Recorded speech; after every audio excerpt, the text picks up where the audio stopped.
The Prophet, PBUH, on hearing these reports, dispatched Abu Haddad with 2 men to see to the situation. Abu Haddad, through a clever strategy, managed to rout the enemy and capture a lot of their cattle.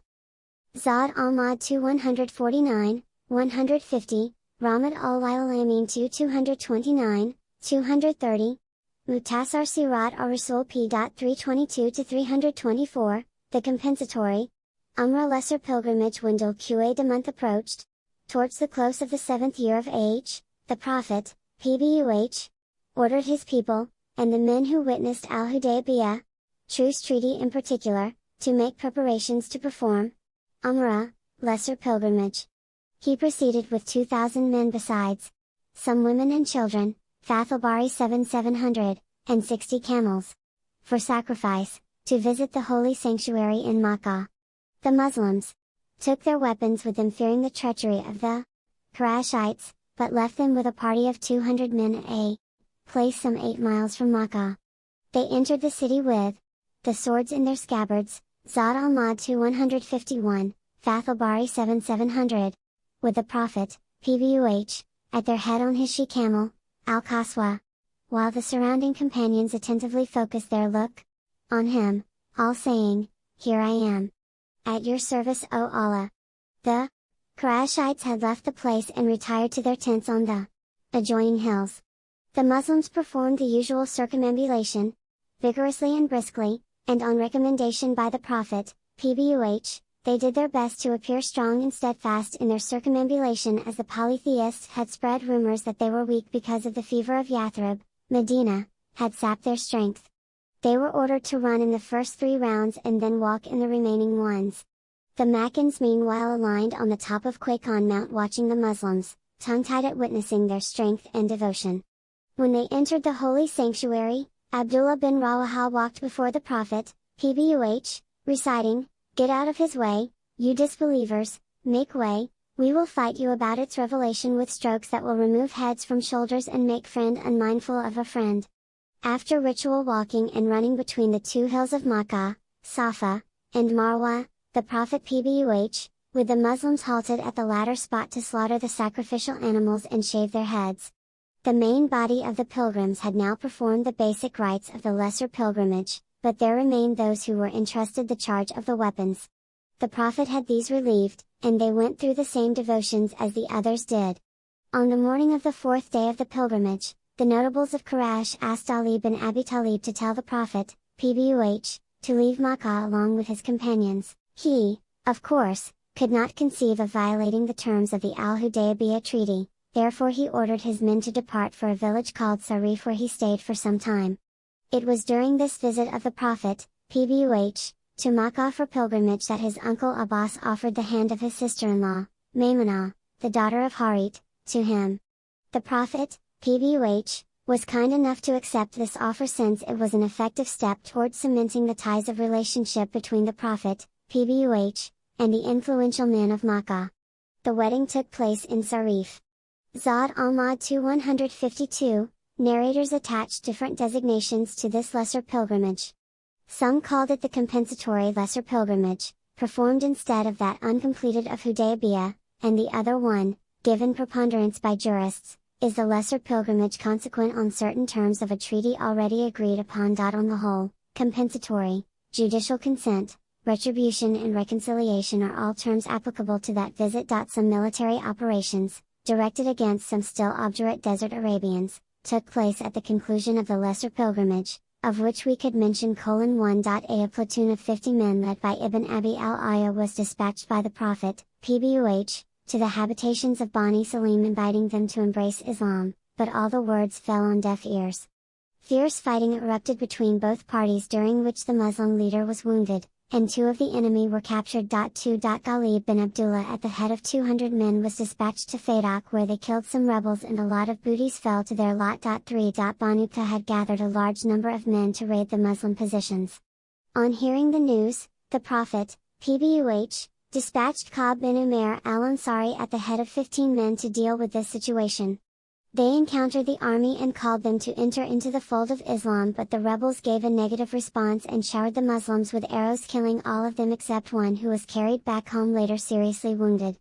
Rahmat al-Alamin 231. There was also an insignificant skirmish that occurred in Rabi al-Awwal 8 Shuja bin Wahab al-Asadi, along with 25 men, marched towards the Bani Hozan tribe, where they encountered no resistance but managed to gain some booty. Taqe-Fum al-Attar p.33, Rahmat al-Alamin 231. The Battle of Muta'at was the most significant and the fiercest battle during the lifetime of the Messenger of Allah, PBUH, a preliminary and a prelude to the great conquest of the land of the Christians.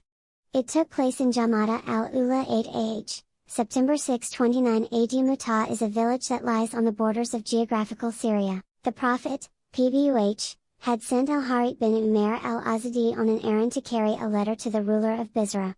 On his way, he was intercepted by Sharabil bin Omar al-Ghassani, the governor of al-Balqa and a close ally to Caesar, the Byzantine emperor. Al-Harith was tied and beheaded by al-Ghassani. Killing envoys and messengers used to be regarded as the most awful crime, and amounted to the degree of war declaration. The Prophet, PBUH, was shocked on hearing the news and ordered that a large army of 3,000 men be mobilized and dispatched to the north to discipline the transgressors. Zad al-Ma'ad 2155, Fath al-Bari 7511. It was the largest Muslim army never mobilized on this scale except in the process of the Confederates' battle. Zayd bin Haritha was appointed to lead the army. Jafar bin Abi Talib would replace him if he was killed, and Abdullah bin Rawaha would succeed Jafar in case the latter fell. Sahih al-Bukhari 2611, a white banner was raised and handed over to Zayd. Muqtasar Sirat al-Rasul p.327. The Prophet, PBUH, recommended that they reach the scene of al-Harith's murder and invite the people to profess Islam. Should the latter respond positively, then no war would ensue, otherwise fighting them would be the only alternative left. He ordered them, fight the disbelievers in the name of Allah, neither breach a covenant nor entertain treachery, and under no circumstances a newborn, woman, an aging man or a hermit should be killed, moreover neither trees should be cut down nor homes demolished. Muqtasar Sirat al-Rasul p.327, Rahmat al-Alamin 271. At the conclusion of the military preparations, the people of Medina gathered and bade the army farewell. Abdullah bin Rawaha began to weep at that moment, and when asked why he was weeping, he swore that it was not love for this world nor under a motive of infatuation with the glamour of life, but rather the words of Allah speaking of fire that he heard the Prophet, PBUH, reciting, "There is not one of you but will pass over it, hell, this is with your Lord, a decree which must be accomplished." Al-Quran 1971. The Muslim army then marched northward to Man, a town bordering geographical Syria. Their news came to the effect that Heraclius had mobilized 100,000 troops together with another 100,000 men of Lucum, Judum and Balkan, Arabian tribes allied to the Byzantines. The Muslims, on their part, had never thought of encountering such a huge army. They were at a loss about what course to follow and spent 2 nights debating these unfavorable conditions. Some suggested that they should write a letter to the Prophet, PBUH, seeking his advice. Abdullah bin Rawaha was opposed to them being reluctant and addressed the Muslims saying, "I swear by Allah that this very object which you hold in abhorrence is the very one you have set out seeking, martyrdom. In our fight, we don't count on a number of soldiers or equipment but rather on the faith that Allah has honored us with. Dart to win either of the two, victory or martyrdom." In the light of these words, they moved to engage with the enemy in Masharif, a town of al-Balqa, and then changed direction towards Mutah where they encamped. The right flank was led by Qutb bin Qatada al-Udari, and the left by Ubadah bin Malik al-Ansari. Bitter fighting started between the two parties, 3,000 Muslims against an enemy 50-fold as large. Zayd bin Haritha, the closest to the messenger's heart, assumed leadership and began to fight tenaciously and in the matchless spirit of bravery until he fell, fatally stabbed. Jafar bin Abi Talib then took the banner and did a miraculous job. In the thick of the battle, he dismounted, hamstrung his horse and resumed fighting until his right hand was cut off. He seized the banner with his left hand until this too was gone. He then clasped the banner with both arms until a Byzantine soldier struck and cut him into 2 parts. He was posthumously called the Flying Jafar or Jafar with 2 wings because Allah has awarded him 2 wings to fly wherever he desired there in the eternal garden. Al-Bukhari reported 50 stabs in his body, none of them in the back. Sahih al-Bukhari 2611 Abdullah bin Rawaha then proceeded to hold up the banner and fight bravely on his horseback while reciting enthusiastic verses until he too was killed.